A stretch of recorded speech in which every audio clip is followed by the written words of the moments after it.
Okay. All right. We're ready to roll. Okay. So might I ask you to just share the screen? Yep. Let me Thank you. do that. So whilst that's coming up, I'm just going to give you a little bit of information.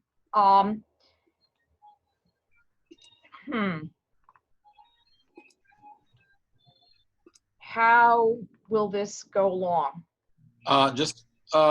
So if, 15, 20 minutes is good, and then what I meant was something rather more stupid, which is the images are not advancing. Okay, you just tell me and we'll advance them. Okay, next image, please. So we're just looking at the mansion. Okay. So what I'd like to do is give you all a little bit of context. As John mentioned, I'm the chair of the board at Morris-Jumel, and I've been on the board for quite some time, although have become exceptionally more engaged over the last 6 to 7 years. And for a host of reasons, we embarked on what is effectively referred to as a reinterpretation plan.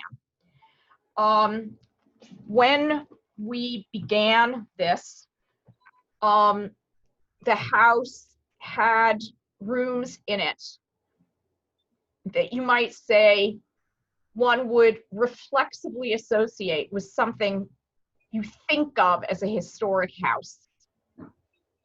And theoretically, elements of the house had been redone with quote unquote expert advice. There has been quite a revolution in approaches to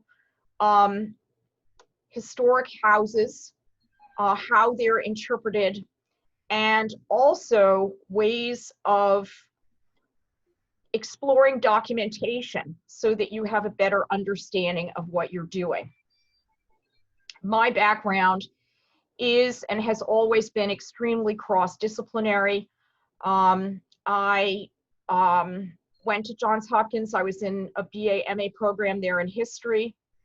And then from there, I did the Ph.D. program at Yale and worked in the Yale University Art Gallery, and subsequently have had sort of a career working in academia, cultural institutions, etc., before founding something called Initiatives in Art and Culture, which is all about visual culture.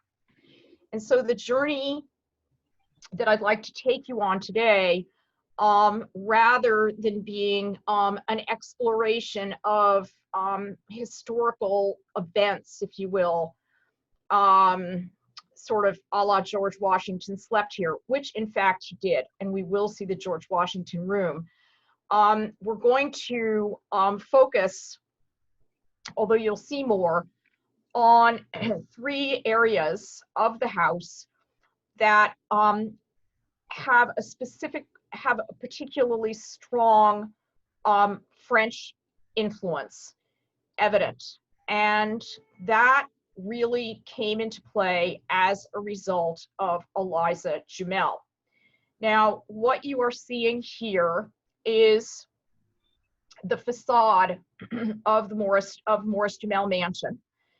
And the mansion was built in 1765, and it has been asserted that it's one of the first Palladian expressions of architecture in this country. And its Palladian influence, which would be Italy, of course, by way of England. Morris's uncle was an architect, and it was actually theorized that perhaps he made a sketch that formed the basis for the house, which was then added to and enhanced. So what you're seeing is, and one of the things that we are about to embark on is a major capital program which will address the exterior, which looks rather more beautiful, if you will, or not beautiful. It is beautiful, and this is an enchanted place, and I cannot wait to welcome you all to the mansion with a little bit of veuve Clicquot and perhaps some La Durée treats. But we are sorely in need of structural shoring up, repainting, and during this process, there will also be some assessment of paint colors, etc. One of the things that happens in the interpretation of a historic house is that the people who are engaged in that enterprise have to determine a point to which, or a period of time to which, the house will be restored. So, in this case, would this, and there were certainly proponents of it, would this house be taken back to 1765, or perhaps 17, the period when Washington was here, which was, say, 30, no, not even, say 15 years later. And that would have been, if you will, giving us a more revolutionary era perspective. And of course, that abounds in the United States, but also, would it really serve the house's history? And so what was decided instead was that the heyday of the house was really during the years that Eliza Jumel lived there, both with her husband, Stephen Jumel, then after his death, and then during a rather brief marriage to Aaron Burr. And then she continued to reside in the house. And what that meant was that we were looking at restoring the house to what might be termed the Empire period, Empire, if you will. And this is a period during which, as had been ushered in earlier on, but it became more present and prominent, the exchange between the US and France with regard to cultural influence. And when we go inside, we will see some of that. And one of the things that, in thinking about restoring a historic house such as this, is what are the narratives that, in effect, the house will tell? How can we best serve teaching, if you will, its history and conveying that, in addition to celebrating the objects, because we do have an extraordinary collection, and at the same time engaging the very diverse constituencies of the mansion. And when I say diverse, I don't mean in the way that we are using the word with utmost sensitivity at the moment. I mean that and more, because the mansion, the neighborhood surrounding the mansion goes in swirls and waves, now is largely Dominican. We have a constituency that is the architectural world. We want to serve them and to have this be important to them. We have a very large contingent of school children from all over. How can we use this house to teach them? And we do, in this house, dovetail with women's history, meaning Eliza's narrative, as well as issues pertaining to Native people, enslaved people, free people. Then you have freemen, if you will. Then you have cultural exchange between countries. So, and then we've got a fabulous garden. You have a glimpse of that here, and we have rose bushes actually that were given to us from Monticello. So there are many constituencies that you strive to serve. And so making a decision about the period to which to restore a house is not done in a vacuum. If I may go to the next slide, please, and I will pick up the pace, but I just wanted to kind of set the stage, if you will, for the questions with which we were grappling, or some of them. That was a reductive statement. So what you're seeing here is an 1820s interior. And you'll note, for example, the wallpapering, the rich palette in terms of coloration. To your right, beneath a mirror, a pier table that looks very much like one you will see later on that, if you will, belongs to the mansion. So this is the kind of visual vocabulary and environment that we were looking toward as being influential. Next slide, please.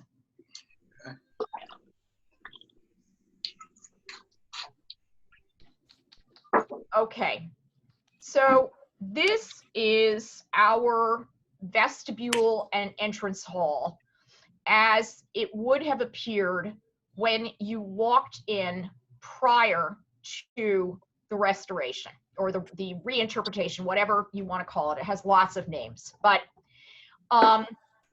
with the wallpaper that has swags at the top, with, of course, a military portrait that has an escutcheon at the top to your right, with a card table underneath it, because that's what that is in an entry hall. And then you will see to your left a mirror and a pier table that look very much like the one in the 1820s image that we previously saw, except that that's not where it would have been, nor would those chairs have been there. Next slide, please. But it smacks, if you will, of what you think a historic house would look like. Now I'm taking you back even farther, because there was an interregnum during which the DAR owned the house and operated it as a museum. And what you're seeing here is an image of the house during that period. And of course, this makes you think of, oh, this sort of 1890s colonial revival pictures, images, photographs by Wallace Nutting, interior depictions that of course are the way it was. But of course, they are fabrications. And so next slide, please. This is the vestibule, if you will, and entrance hall as it currently is today. And so we know that in correspondence to her husband, Eliza Jumel specifically asked for gray paper with columns for this space in the house. We have documentation about that, as well as about the octagon room, which I'll speak to you about in a moment. So this is very much the palette that would have prevailed in the house, including the paint colors, all of which have been historically researched. the winged devices that appear above the arch. There are 3 sets of them. They are purportedly from France, from, I believe, Napoleon. This is mythic, but nonetheless, they are not from this country and in all likelihood are French, but we have always a bit of embellishment when discussing provenance and history of objects. And one of the things that you try to do is sift through inventories and correspondence, etc., to get a better idea of exactly where something came from. So this looks absolutely breathtaking. When you, in effect, you are beyond a bit of entryway at this point. So it's not as if the door has swung open and you're looking straight down what effectively functions as an enfilade, but if you will, close enough. And and then you will also note that the archways that are painted have also been marbleized. So it's a faux finish, also very much to the taste of the period and very much in keeping with what would have been viewed as a material environment to be aspired to, that it was elegant. Next image, please. So here we have a comparison of this space during our ye olde colonial revival years. And the colonial revival is something that is really only now being looked at and understood as actually being very much a complicated expression of turn of the late 19th, early 20th century that purported to recapture, but really was its own construct. So you can see that the wallpaper is Victorian. You can see that the furniture also has a rather heavy Victorian feel. The spinning wheels, that comes from, oh, the thought that that looks colonial, etc. But the thing about this to bear in mind is we all have to be terribly grateful. It's a paradox for these institutions or organizations that stepped in and preserved these structures, even if some of what came along with it may have been either ideology that is troubling or its own construct, because without them, we would not have these structures. The same sort of narrative applies to what is now called Historic New England and what used to be called Society for the Preservation of New England Antiquities, which was founded by Sumner Appleton, someone who had some very problematic perspectives on things, and yet was deeply committed to the preservation of the architectural and material fabric of New England. Next slide, please. So this is more about our vestibule and entrance hall. So you have an opportunity to see the detail, if you will. And at the end of this presentation, you'll have a list of all of the purveyors that we have used in order to achieve this particular expression, which really we strove to have it be kind of the highest levels of historic interpretation for the period with the best sort of materials possible. So underneath that portrait is a wonderful couch, sofa, that has on its feet are what you might call hairy paw, which is very characteristic of the period. And these scrolling arms, and then the hairy paw surmounted by these wings, and that's all, if you will, kind of a reference to archaeological exploration that had been going on. So this is what you see as you're walking through our quote hallway, as we would say in our contemporary parlance. Next slide, please. And here is the octagon room. Now, again, we're seeing this pre-restoration. This, the paper that you're looking at, which some old diehards swore was the paper of the period, it's absolutely not. It is a late 19th, early 20th century paper, reflective of that aesthetic, given the fact that the walls had come down and to have infill at the end of the 19th century in order to strengthen them. And then the bricks had gone back over that strengthening. We know that was not there at the time. The card table, no go. All of this Chippendale furniture.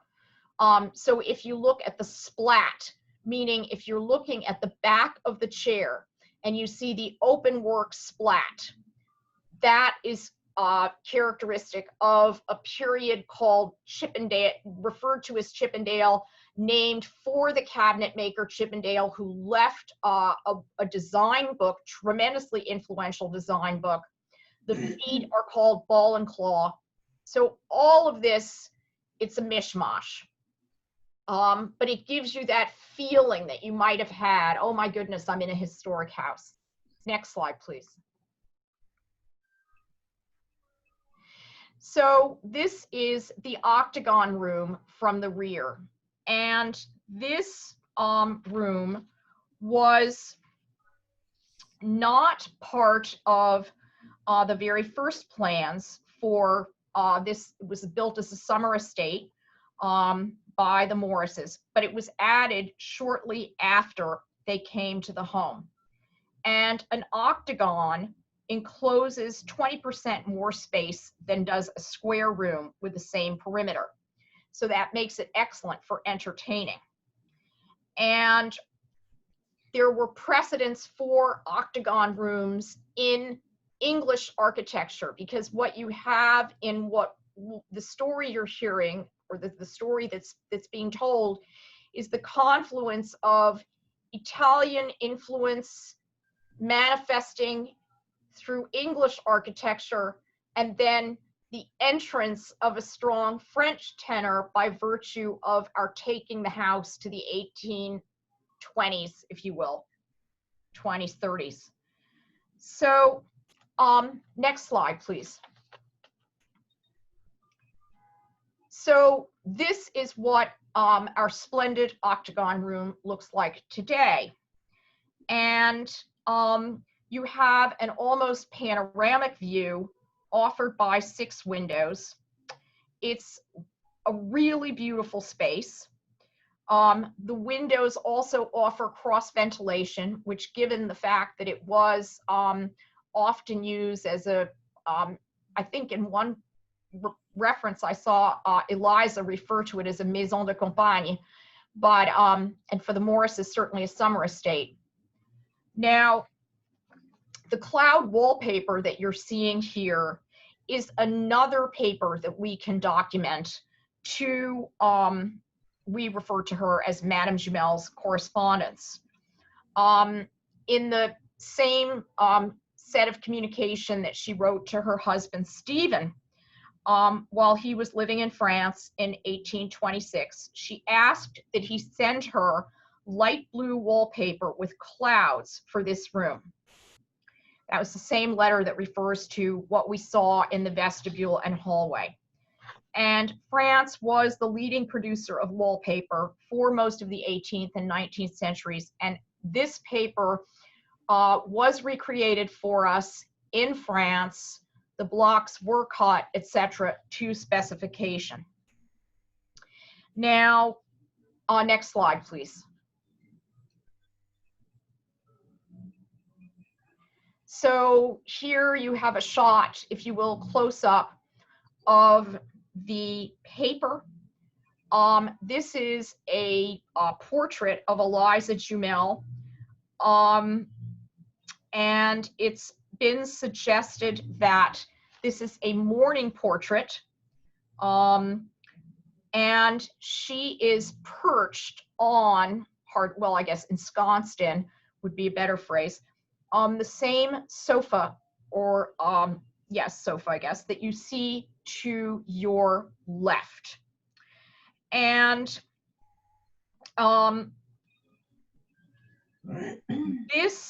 the portrait was also extensively restored as part of everything that we did to kind of enhance the reinterpretive project. Next slide, please.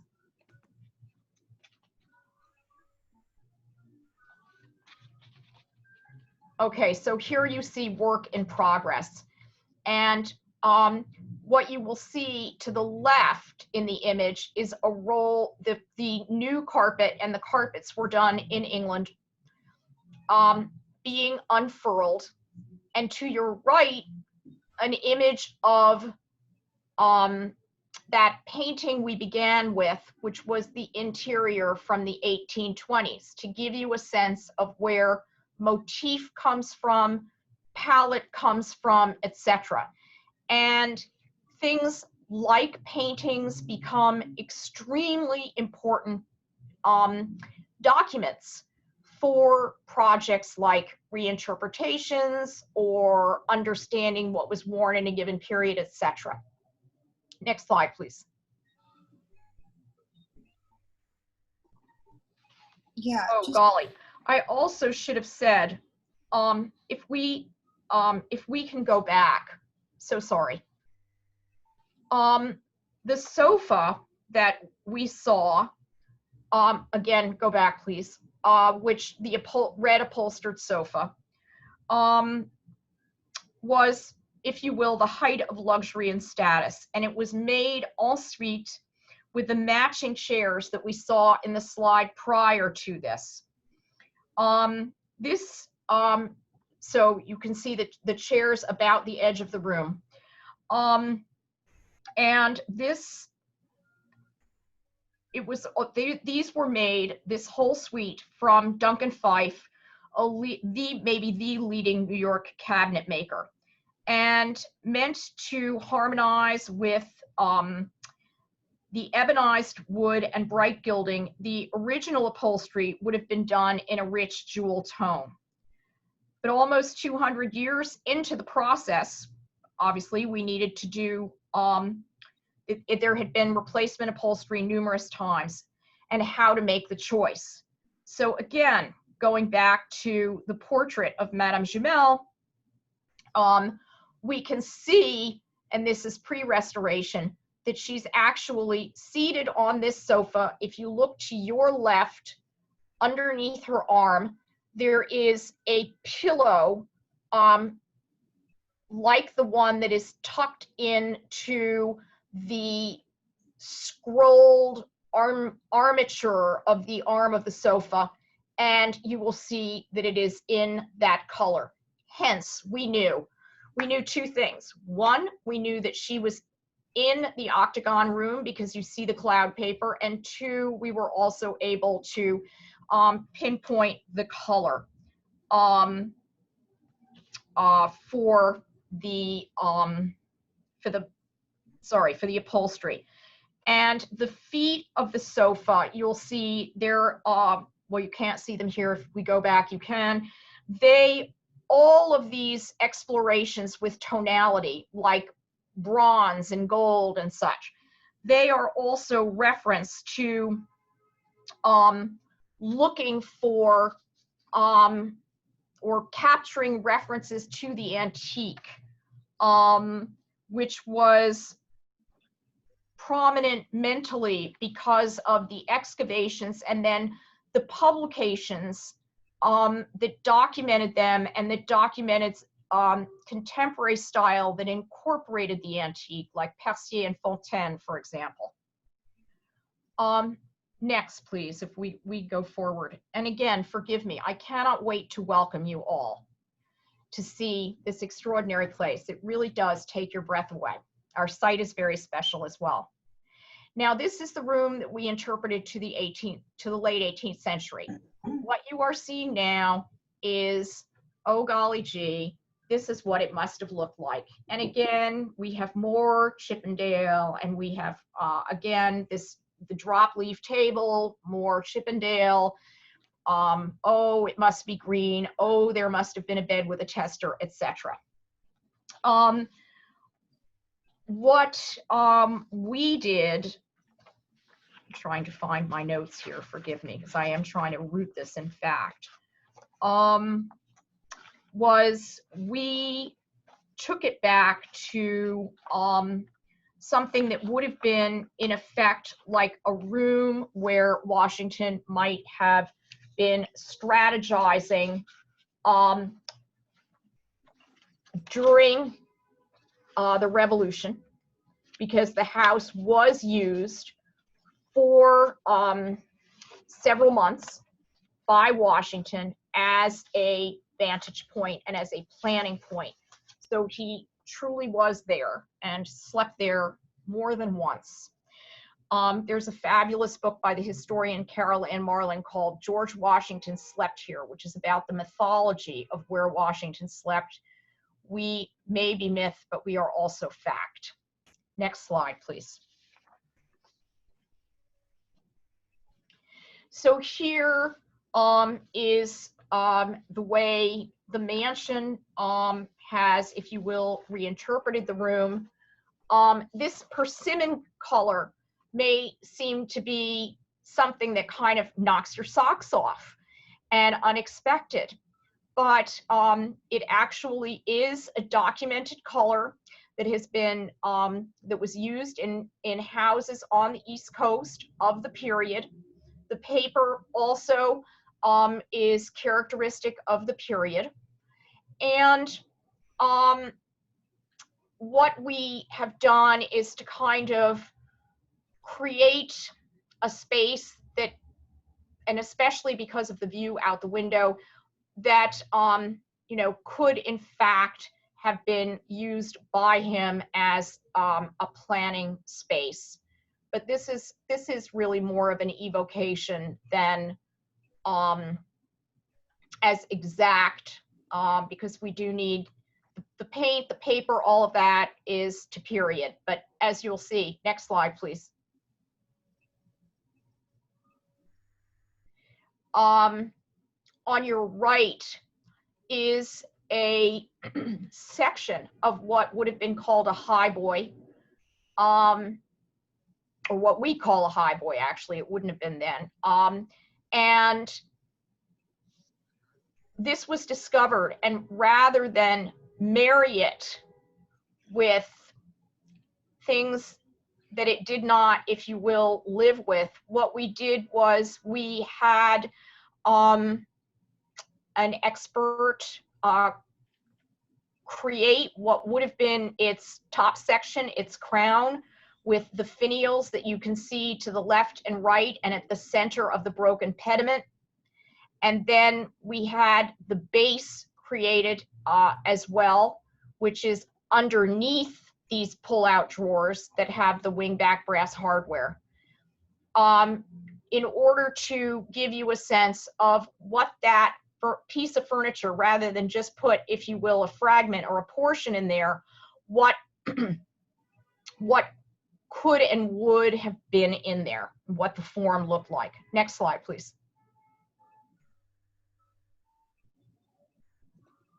I'm just going to go very quickly through this to give you another example. This is, again, reflexively a historic house interior. The center of the table looks a bit like a dessert painting. It has cut crystal, but there is absolutely nothing cohesive or to period about this. Next slide, please. Here is the dining room as it exists now. We still have the drapes and the carpeting to do. Funding obviously is always a challenge, but this is a tremendously modern looking paper that in fact is of the period. We're still discussing what will go in that back alcove. We are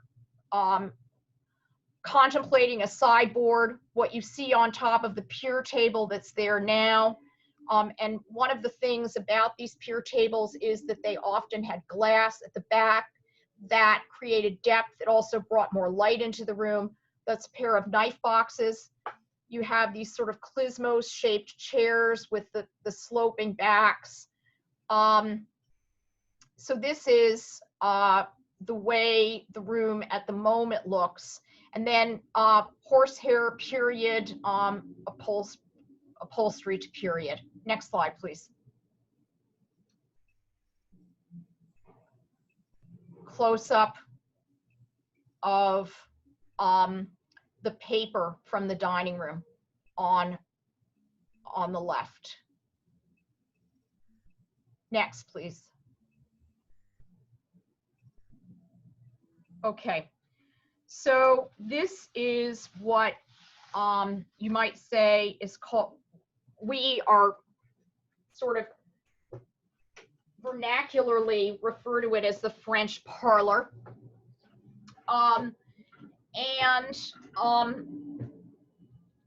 Here, so the Jumels purchased the mansion in 1810, subsequently remodeling the interior to keep up with the latest trends. So they took out corner cabinets that would have been outmoded, and those once framed the fireplace. So you have something that processes, if you will, into the room. It's furnished with a mix of French and American furniture. And it's a sort of excellent illustration of, oh no, sorry, next slide, please. I gave you some architectural context, but now this is even before what you saw above. So this is from, if you will, the colonial dame period. And, you know, you've just sort of got a hodgepodge of stuff, although you do see one of our magnificent, or our two magnificent pier tables, which are now down in the octagon room. Next slide, please. Okay, this is this room is very much underway. This is the beautiful period paper that has been selected. It, depending on the light, you get a kind of a mauve and gold sensibility. And this room will feature a suite of furniture that is French, that has swan devices on chair handles, on the handles of the chairs. And the design is, next slide, please.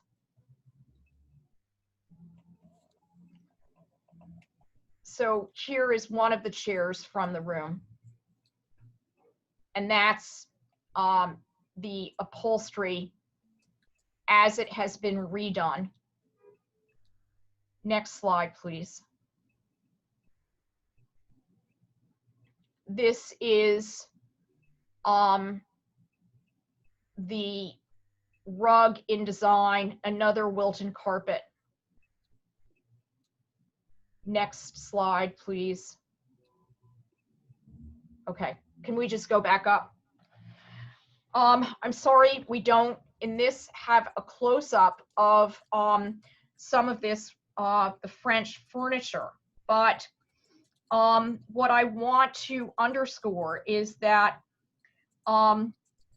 furniture design in New York was greatly indebted to French styles. And again, thanks to publications by leading ébénistes or cabinet makers like Percier, de la Messangère, and also to artisans that came here from France, amongst them Lanouillet. We have a beautiful Lanouillet pier table that is in the octagon, gilded, fabulous burl, which is it's veneer, but it's burl. So it has lots of flame in it. It's a very rich and opulent looking piece. And this aesthetic was very important for the period in which Eliza was living, for New York, for her milieu. And we have a set of chairs that have, as I said, these dolphin motifs, which were long popular in France. And the king's successor is known as the Dauphin, but they were also becoming trendy in the UK. And I regret we have so many versions of these PowerPoints. So all I can say to you is, and that hopefully this gives you something to anticipate when you come. Our collections are really of extraordinary importance for a house museum, and kind of an unexpected jewel in New York, because we're not like Bracy Mansion, where there's been sort of a whole group formed and, you know, a commitment to, if you will, the mayor's residence. We are in some ways really a jewel in the crown, and this represents an ongoing commitment to our reinterpretation. You'll also see convex mirrors, and those also allow more light. They allow you to see more of the room. They're very much of the period. And so in some of the rooms to come, you will see them. Frequently, they are crowned by eagles, which is certainly a popular symbol in federal and American empire furniture, but it also is indebted to the phoenix that you might see in English. So it's a very continental reference and at the same time an American emblem. Next slide. Okay, so this is Eliza's bedroom, and here again we're seeing and what some of this furniture. So if you look at the grouping around the center table and take a look at the chair that is in the foreground, you can see the swans at the top of these chairs. These chairs are the chairs I referenced when discussing the French parlor, quote unquote. So these chairs are being relocated and upholstered they would to what would have been their appropriate context. This is basically an artifacted, you know, pseudo-historic scene. And so in the process of doing this, one of the things that you have to go, you know, sort of figure out is, well, where would that furniture have been? What function did it serve, etc. In addition to things like color, palette, paper, you know, what would the room have looked like? Do we take out those corner cabinets, etc.? So this is her bedroom before. Next slide, please. So this is what her bedroom is looking like now. Again, one of the things about the tonalities and the colors here is that they glow. And as the light shifts during the day, the palette and the mood shift, not because there is any change other than what light does and what your eye does when engaging with light. Next slide, please. So this is the paper. And when we did not have something like a letter, what we would do, or a fragment underneath layers and layers, would be to research comparable rooms in comparable situations with experts on wallpaper and historic houses to come up with a design, or to locate a design that could be used that would be appropriate both to context as well as to situation, and also function of the space, and of course coloration, etc. Next slide, please. So that's a fragment. In this case, if you go up, please. In this case, we did have a fragment on which to go. If I could ask you, please, just to go up to the, yeah. So we have a small fragment there. So let's go down, if we may. I hope I'm not running over.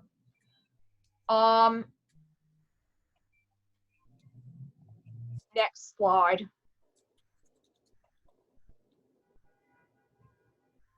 Okay. This is a room yet to be interpreted. This is going to be a child's room. It is, she had grandchildren with whom she was very close. It's going to be, if you will, our nod to the Gothic Revival period, which you could say 1840s, and was people like Andrew Jackson, A.J. Davis played an extremely important, A.J. Downing rather, played an extremely important role in ushering in. And Lyndhurst, for example, has a spectacular set of A.J. Davis designed furniture.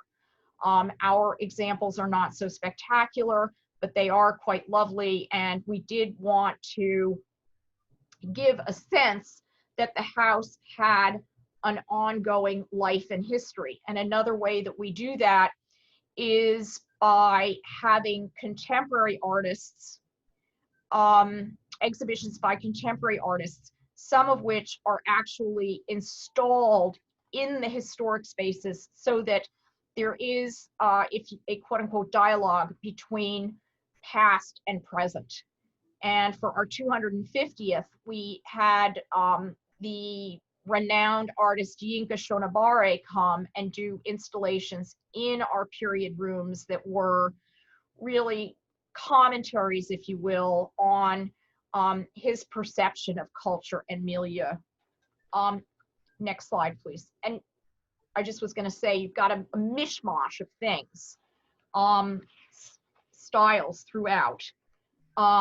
Again, another example of precisely such a mishmash before we've addressed the room.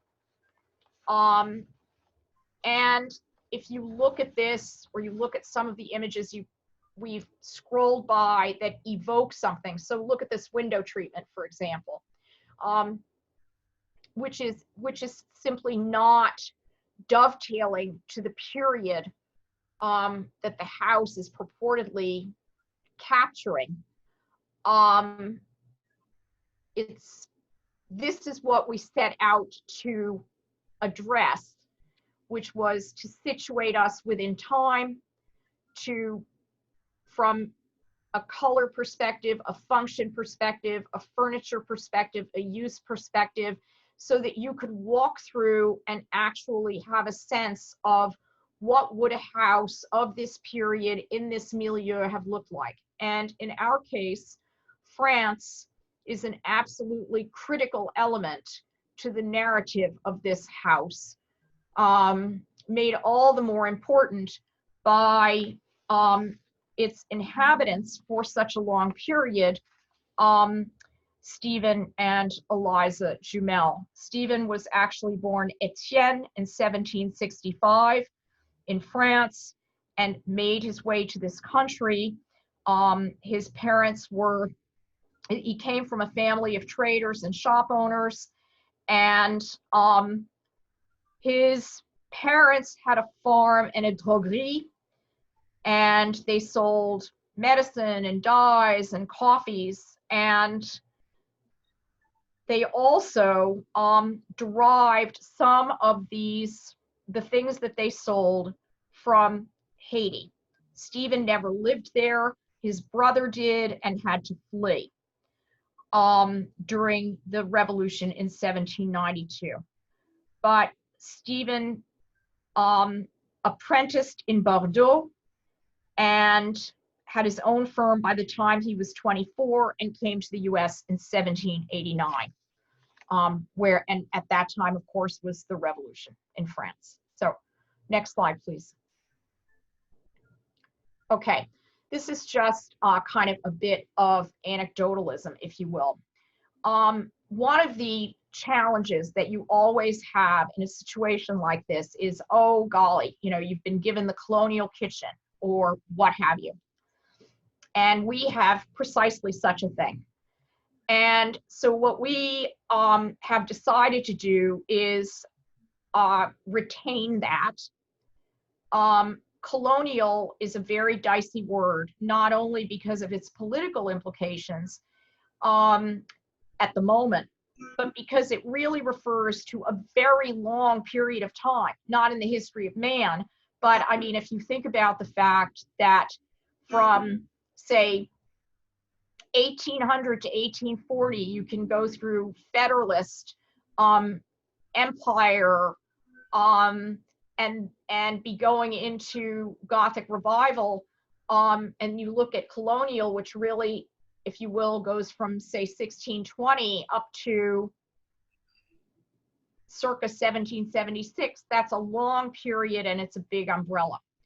But we are leaving, it will be freshened, etc.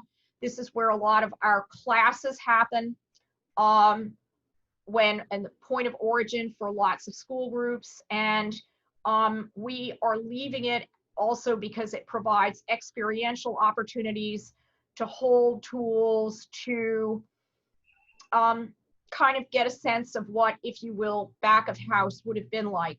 And that, in terms of our interpretation and in terms of our programmatic offerings, is something that we're trying to think quite a lot about.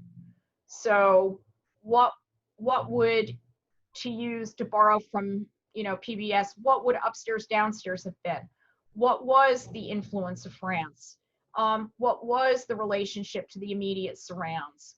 How did the relationship between the house and immediate surrounds develop as the land was sold off, as uptown developed, as the population uptown shifted based on immigration and social trends?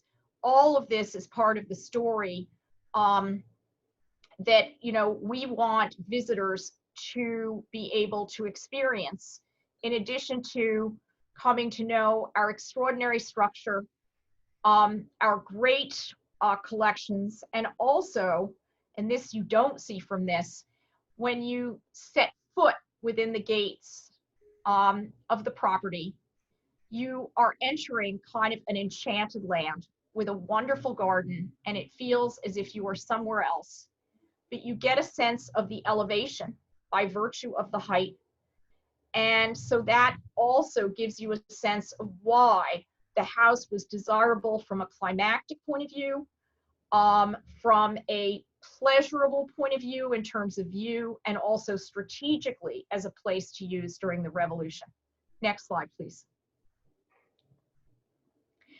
I'm just showing you this. We have a big commitment to ongoing exhibitions. Actually one that we're working on now of a French silhouette artist that came to the United States, that one of the primary loci for the exhibition will be in this, which is half of our exhibition space, which is upstairs, second floor. Next space, please, or next. This is just exhibition furniture. I'm happy to answer any questions that you might have about it. In my view, unsightly, done prior to when I was on board, and we have some issues regarding this in terms of its ultimate installation. Although the footprint of the barrier that protects or separates the chair and that cupboard from the visitor, that's a very low profile. And that is extremely desirable because there's less visual intrusion and separation between you and the object. So you get, I mean, one of the big issues is if you put something in a museum, are you deracinating it, you're taking it out of context, taking it out of use, etc. And how close can you get? So that's something that we were striving for here, and these barriers have been installed. Next slide gives you a list, and I'm happy to circulate this, of our the vendors that we used. Jim Totis, who is a colleague of mine from over 20 years, we led a team of people who brought their expertise to the project. And we've had really the blessing of fantastic conservators with enormous patience, because that is critically important when you're trying to do something. The next slide has more vendors on it. My apologies for the things you did not see because of the visual, the way this was structured. But I only hope it will make you want to come and visit us all the more. It is a spectacular site. It is really beautiful. And I have been involved with it for over 20 years, which means that, you know, it must have something to keep the heart stirring. And for the past 7 years, I've been chair of the Collections and Program Committee. And then I became board president yikes,